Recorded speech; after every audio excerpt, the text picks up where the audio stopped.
Evelyn, stay behind. You are too fat and ugly. You are embarrassing me. Stop following me outside. We can be friends indoors. You make people scared to approach. Okay, I'm sorry. Isabella and Evelyn met at the University of Lagos. Isabella, being a sharp person, knew immediately that Evelyn would be a useful friend, even though she didn't have the looks of someone she would like to even walk with. Isabella never submitted herself to reading and studying because her beauty had always made ways for her. Isabella was beautiful and curvy, while Evelyn was fat and without the kind of face people would term beautiful at a glance. The University of Lagos was a place where beauty attracted attention faster than intelligence, and in that environment Isabella thrived. She had the kind of beauty that made strangers turn their heads twice. Men followed her everywhere. It didn't matter whether she was walking to class, standing at the cafeteria, or waiting for a bus outside the campus gate. Someone was always asking for her phone number. Someone was always trying to impress her. But behind the beauty and attention was a different story. Isabella came from a poor home.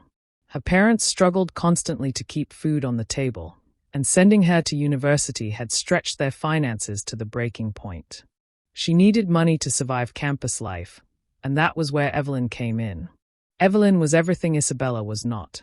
She was fat, quiet, and socially awkward. Her clothes were always simple and loose, as though she was trying to hide inside them. While other girls took pictures and laughed loudly around campus, Evelyn preferred staying in the library or sitting quietly in the corner of a lecture hall. People rarely noticed her, and when they did, it was often followed by whispers or laughter. Yet Evelyn possessed something many students envied. Her parents were extremely wealthy.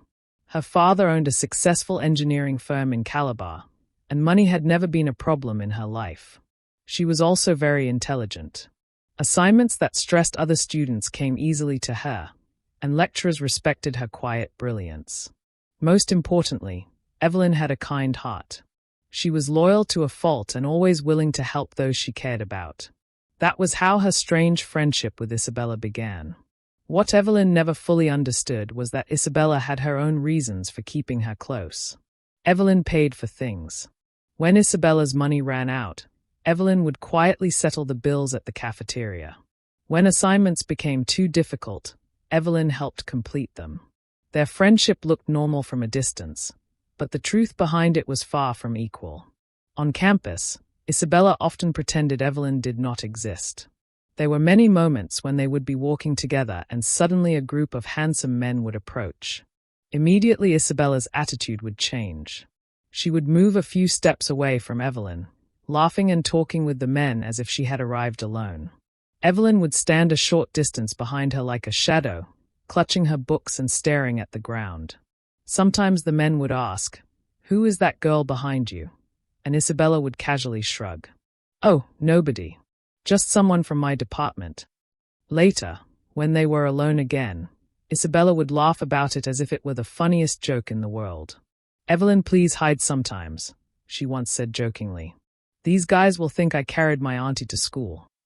Evelyn forced a small laugh even though the words cut deep inside her chest. Her heart always tightened in moments like that, but she never protested. Instead, she told herself the same thing she had repeated for years. At least she still calls me her friend. The humiliation did not stop there. Sometimes Isabella would introduce Evelyn to people in ways that made everyone laugh. "This is my bodyguard," she would joke loudly in front of others. "She follows me everywhere." People would laugh, and Evelyn would laugh with them even though every part of her wanted to disappear. But no matter how Isabella behaved, Evelyn remained loyal. As the semesters passed at the University of Lagos, the strange friendship between Isabella and Evelyn became something everyone around them had grown used to seeing. Wherever Isabella went, Evelyn was never too far behind. Some students even joked that Evelyn was Isabella's shadow, always present but rarely noticed. One afternoon they sat at the campus cafeteria, surrounded by loud conversations and the smell of fried rice and chicken. A group of boys from another department sat a few tables away, constantly glancing in Isabella's direction. Isabella noticed it immediately and smiled proudly, enjoying every second of the attention. She leaned closer to Evelyn and whispered loudly enough for others nearby to hear. "Evelyn, how will you even marry like this?" she said, shaking her head dramatically. "Maybe one unfortunate man will just marry you for your father's money." She burst into laughter. The boys at the next table chuckled too. Evelyn laughed along with them. But inside, the familiar pain settled deep in her chest again. She lowered her eyes and stared at the table until the moment passed. Graduation finally arrived at the University of Lagos, marking the end of a long chapter in both Isabella and Evelyn's lives. For Isabella and Evelyn, it was the beginning of two very different paths. Not long after graduation, Evelyn returned to her family home in Calabar. The city felt calmer than Lagos, slower and quieter, and for the first time in many years Evelyn experienced something that had been rare in her life: peace. Her father welcomed her warmly and quickly introduced her to the family business. He owned a well-established engineering company that had been operating successfully for years, handling major construction and industrial projects across the region. Evelyn had grown up hearing about the company, but had never truly imagined herself working there. Now she found herself stepping into the role of a manager, overseeing operations and assisting with important decisions. At first, the responsibility felt overwhelming, but Evelyn was intelligent and disciplined. Within months, she began to understand the structure of the company. The workers respected her quiet leadership, and her father felt proud watching his daughter grow into the role. Yet while her professional life improved, her personal life remained uncertain. Occasionally, men showed interest in her. Some were introduced through family friends, while others appeared through business connections. At first, Evelyn allowed herself to hope that maybe things would finally be different. But the pattern quickly became clear. Many of the men who approached her were more interested in her family's wealth than in her as a person. They spoke politely at first, took her out to dinner once or twice, and then slowly began making requests. One needed financial assistance for a struggling business.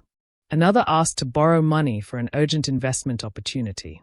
One even suggested a joint project that required Evelyn to provide the capital while he would manage operations. Each time Evelyn tried to believe they were sincere. And each time the story ended the same way. She often remembered Isabella's old jokes at the university. "Maybe one unfortunate man will just marry you for your father's money." The words echoed painfully in her mind more than once. Eventually, Evelyn grew tired of the disappointment. She stopped entertaining men who approached her and turned her focus fully toward work and her faith. Meanwhile, Isabella's life was moving in an entirely different direction. After graduation, she moved to Abuja, be Abuja kind for her to me. National Youth Service Corps program. Abuja was everything Lagos had been and more: fast, vibrant, filled with opportunity and luxury. She enjoyed dressing beautifully, attending gatherings, meeting new people, and exploring everything Abuja had to offer. And just like during her university days, attention followed her everywhere she went. Men noticed her instantly. At restaurants, at social events, even during her NYSC activities, someone was always trying to start a conversation or ask for her number. Isabella welcomed the attention confidently. She had always known her beauty was powerful, and Abuja simply gave her a bigger stage. Suitors appeared from different backgrounds: young professionals, businessmen, government workers, all eager to impress her. Then one day, among the many men who tried to approach her, one stood out. Unlike the others, he carried himself with calm confidence rather than desperation. He was tall, dark, and strikingly handsome, with the quiet presence of a man who understood his own value. His name was Alexander, and from the moment Isabella met him, something about him felt different from all the others. Without realizing it yet, Isabella had just met the man who would soon change the direction of her life forever. Alexander was not the kind of man who chased women loudly the way many others did in Abuja. He didn't compete with other men for attention, and he didn't try to impress Isabella with empty words or flashy behavior. Yet the moment Isabella saw him, she noticed him immediately. He was tall and dark, with a calm confidence that seemed effortless. His shoulders were broad, his posture straight, and his voice carried a quiet authority that made people listen when he spoke. But what truly set him apart was the maturity in his demeanor. Alexander was an offshore engineer working in the oil and gas industry, a career that demanded discipline and intelligence. His work often took him far from the city for weeks at a time, supervising complex operations in offshore facilities. The job paid extremely well, but more importantly, it had shaped him into a focused and responsible man. When he spoke to Isabella for the first time, he didn't treat her like a trophy to win or a beautiful stranger to flatter. He spoke to her like someone he genuinely wanted to know. Their conversations began casually, but it did not take long for the connection to grow stronger. Alexander admired Isabella's beauty, but he also believed he saw potential in her. He appreciated her energy, her laughter, and the way she carried herself with bold confidence. Before long, he began to fall deeply in love with her. For Isabella, the feeling was exhilarating. Out of all the men who had chased her over the years, Alexander stood above the rest. He was successful, handsome, and respected in his field. To her, he was the kind of man women dreamed about marrying. She proudly told her friends about him whenever she had the chance. One evening while chatting with a few acquaintances, she showed them his picture on her phone and smiled proudly. "See my husband material," she said confidently. "God finally remembered me." Their relationship moved quickly from casual dating to something much more serious. Alexander spent time getting to know Isabella's life and ambitions. He wanted her to succeed, and he believed she deserved opportunities that matched her potential. Through his professional connections, he helped her secure a well-paying job at a reputable company in Abuja. When Isabella received the offer, she was overjoyed. The job came with a good salary, a comfortable office environment, and the kind of career stability she had hoped for. In her mind, everything was falling perfectly into place. With a successful boyfriend and a good job, Isabella felt like her life had finally reached the level she always believed she deserved. Soon her lifestyle began to change dramatically. She started buying expensive wigs that cost more than some people's monthly salaries. Designer handbags and shoes filled her wardrobe. She frequently visited high-end restaurants where the meals were served on elegant plates and the bills were always impressive. Whenever Alexander returned from offshore assignments, she expected lavish outings and gifts. Alexander did not mind spoiling her occasionally. He loved her, after all, and seeing her happy brought him satisfaction. But as time passed, he began to notice something troubling. Isabella's spending habits were growing worse. It wasn't just about enjoying life anymore. She spent money recklessly, often buying things she didn't truly need simply because they looked expensive. Sometimes she even complained that what she had was not enough. One evening after noticing another round of costly purchases, Alexander decided to speak seriously with her. They were sitting together after dinner when he gently addressed the issue. "Isabella," he said calmly, "marriage is not about enjoyment alone. We must learn to manage money. Life requires planning." Isabella listened, but the words did not sink in the way Alexander hoped. "You are spending too much." To her, Babe, I need the to look future beautiful for already you. seemed secure. Alexander was successful, her job was stable, and she believed there would always be more money. In her mind, spending freely was simply part of enjoying the rewards of life. She brushed off his concern with a smile and playful reassurance. "Relax," she said confidently. "There is money, and I need to keep myself beautiful too." Alexander sighed quietly but did not argue further. He hoped that with time she would understand his perspective. But the difference between their values had already begun to create a silent crack in their relationship. And as life often does when weaknesses appear, temptation soon arrived in a form Isabella never expected. From the moment Isabella started her new job in Abuja, things seemed to be going smoothly. But soon, subtle changes began to creep into her professional life. Her manager, Mr. Paul, was a man who carried himself with authority and charm, and at first, he appeared merely attentive, polite, and professional. He praised her work, complimented her ideas, and often lingered a little too long during office discussions. Isabella, confident in her own beauty and charm, initially ignored the attention. Mr. Paul's advances became more overt. He began asking to meet her privately, hinting at dinners, trips, and favors. You know I love you. Leave me, Isabella sir. rejected him firmly at first. She knew she was committed to Alexander, the man she believed was her future, and she had no intention of jeopardizing that relationship. She brushed off the manager's subtle suggestions and even laughed them off as awkward office flirtation. Life continued, and then one day, a change in her personal finances brought a storm she had not anticipated. Alexander, concerned about her extravagant spending, decided to reduce the amount of money he sent her for personal use. He wanted her to learn responsibility, to budget, to understand the value of money. Isabella was furious. She felt constrained, almost trapped. She had grown used to a life of comfort, gifts, and freedom to spend, and now Alexander's caution felt like a personal attack. The anger she carried made her vulnerable, and that vulnerability did not go unnoticed by Mr. Paul. One afternoon, he approached her with a proposition that made her stomach churn. In a calm, matter-of-fact tone, he said, "Isabella, I can help you with whatever you need. Spend just one night with me and I will give you 20 million naira." The words hung in the air, heavy and dangerous. Isabella's mind raced. She knew it was wrong, but a part of her calculated that if she played it smart, she could take the money and never let him touch her. Sharp girl move, she thought. She accepted the cash, thinking she could outmaneuver him, that she could take the money without giving anything in return. At first, it seemed to work.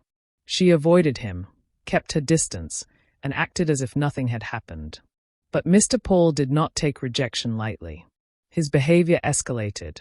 Threats began arriving in messages, over calls, and even in person. He wanted the money returned, or he wanted her. One day, standing in the office after everyone had left, he leaned close and hissed, "Return my money or come and see me tonight." Fear gripped Isabella like never before. Her chest tightened, her palms sweated, and for the first time, she felt powerless. She realized that clever tricks and avoidance would not be enough. She had no choice. That night, trembling and desperate, she gave in. It was a decision she would regret for the rest of her life, but in that moment, it felt like the only way to survive. Afterward, she returned to Alexander and told him a lie. "The job is too stressful," she said. "I need a change." Alexander, concerned for her well-being, trusted her. He encouraged her to find another position, believing she deserved work that challenged her without causing her undue stress. What Isabella did not know was that Alexander already knew Mr. Paul personally. He had crossed paths with him through professional connections long before, and the moment he inquired about Isabella casually, Mr. Paul could not resist telling the truth. He laughed as he recounted the whole story, every detail that Isabella had tried so desperately to hide. Alexander's heart broke quietly. He felt betrayed, not just by the situation but by Isabella's decisions. But instead of confronting her with anger, he did what he thought best for himself. Without drama, without shouting, he simply disappeared. He blocked her everywhere: phone, social media, messages.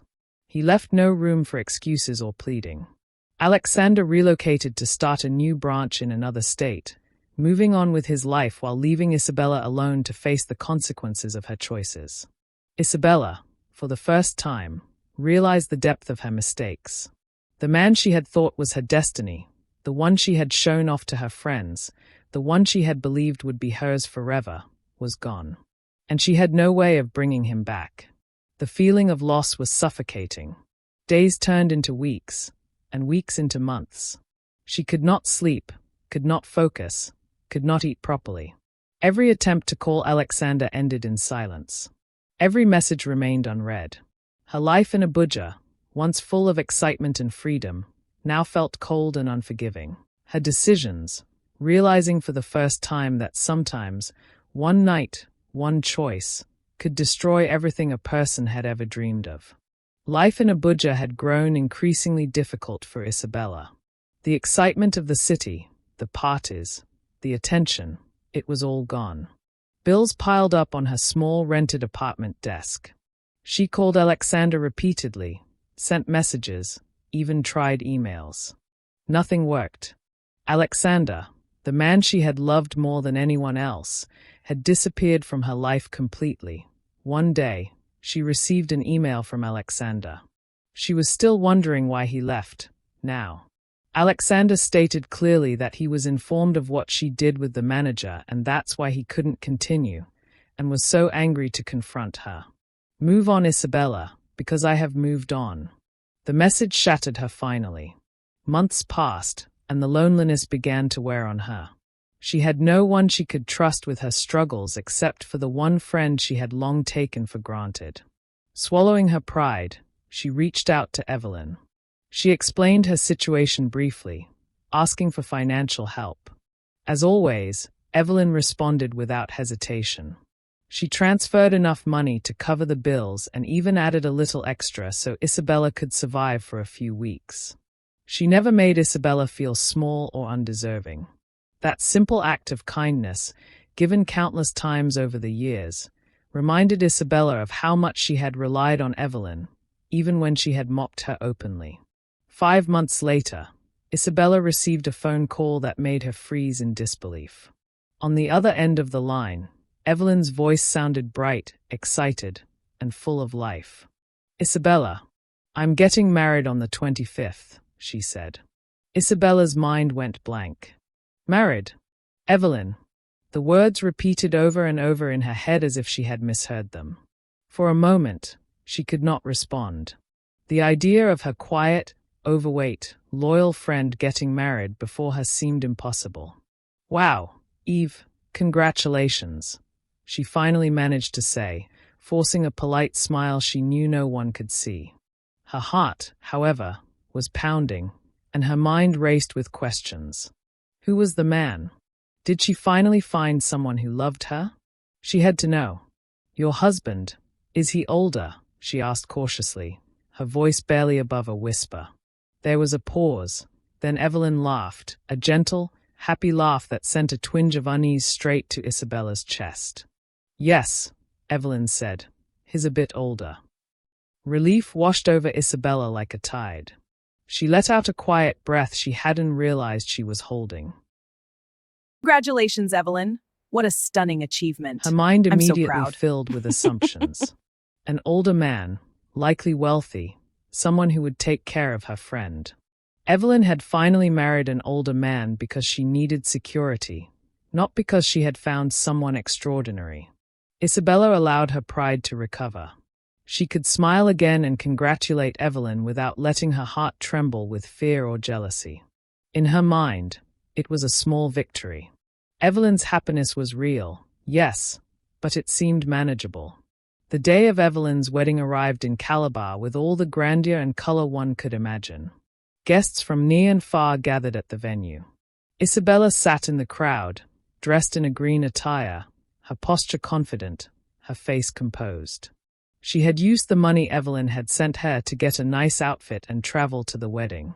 She told herself she was happy for her friend, that this was a joyous occasion, and that she could watch without envy or fear. She waited for the moment the groom would appear, scanning the crowd for the first glimpse of the man Evelyn would marry. And then it happened. The doors at the front of the hall opened, and the music swelled. The guests rose, and Isabella's eyes immediately found him. Tall, dark, handsome, familiar. Her heart stopped. Her breath caught in her throat. It could not be. It had to be a trick of her imagination. But it was not. Alexander, the man she had been begging, pleading, and hoping for months, walked in. And beside him, smiling, radiant, and undeniably herself, was Evelyn. The woman Isabella had mocked for years, the friend she had called ugly and incapable of finding love, was standing there as his bride. Isabella's legs gave way beneath her. She ran towards them and collapsed. She felt the world spin around her. Guests rushed to help her, asking if she was all right, but her mind was elsewhere, trapped on the impossible scene before her.